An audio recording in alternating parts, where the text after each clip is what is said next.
Russia, an energy superpower, a nation built on a sea of oil that prides itself on fueling the world. But in August 2025, the unthinkable happened.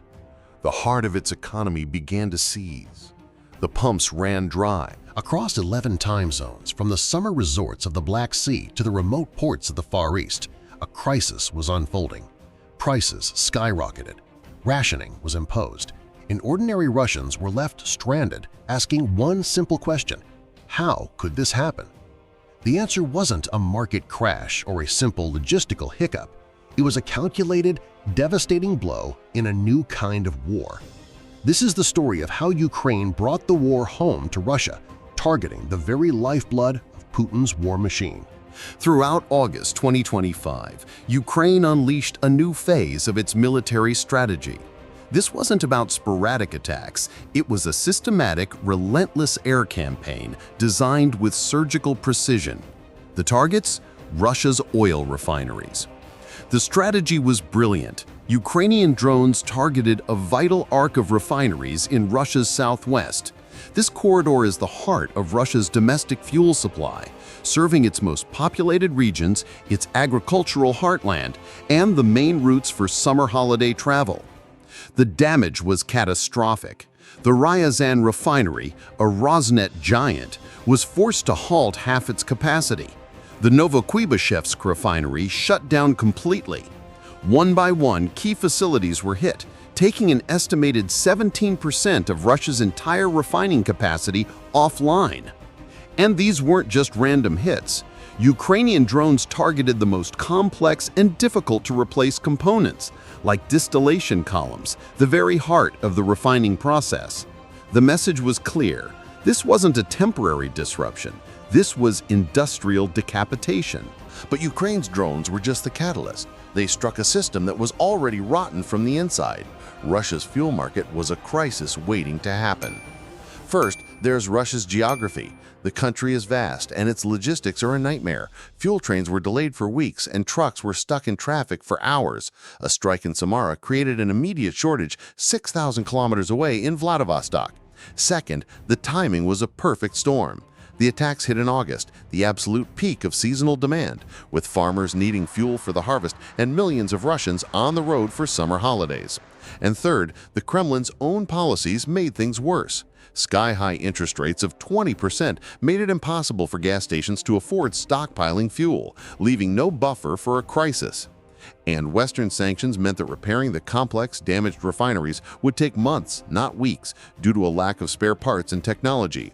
Ukraine didn't just bomb refineries, it exploited every weakness in Russia's fragile wartime economy. The economic pain was immediate and severe. On the wholesale market, gasoline prices surged 50% since the start of the year, hitting all-time records. That pain quickly spread to the people. In the hardest-hit regions of the Far East and annexed Crimea, chaos erupted. Motorists waited in line for hours only to find the pumps empty.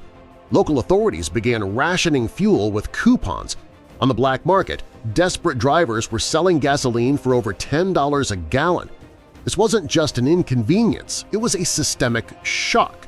The crisis hit during the critical grain harvest, threatening Russia's food supply. It drove up transportation costs for every single product, acting like a tax on the entire economy and fueling wider inflation. For the first time, the consequences of the war weren't a distant story on state TV. They were a frustrating, expensive, and unavoidable part of daily life. Even Kremlin-appointed officials had to admit the truth, with the head of occupied Crimea telling residents to be patient until the end of the special military operation. For Ukraine, this crisis is a monumental strategic victory, fought far from the trenches. First, it directly attacks Russia's ability to pay for the war. By crippling refineries, Ukraine forces Russia to export more cheap, unprocessed crude oil instead of high-value refined products like gasoline. That means less money for the Kremlin's war chest. Empty gas pumps and soaring prices shatter the Kremlin's propaganda that the war isn't affecting ordinary people.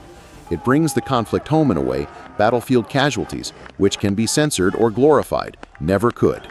But the most brilliant part of the strategy might be this: it's not just about fuel.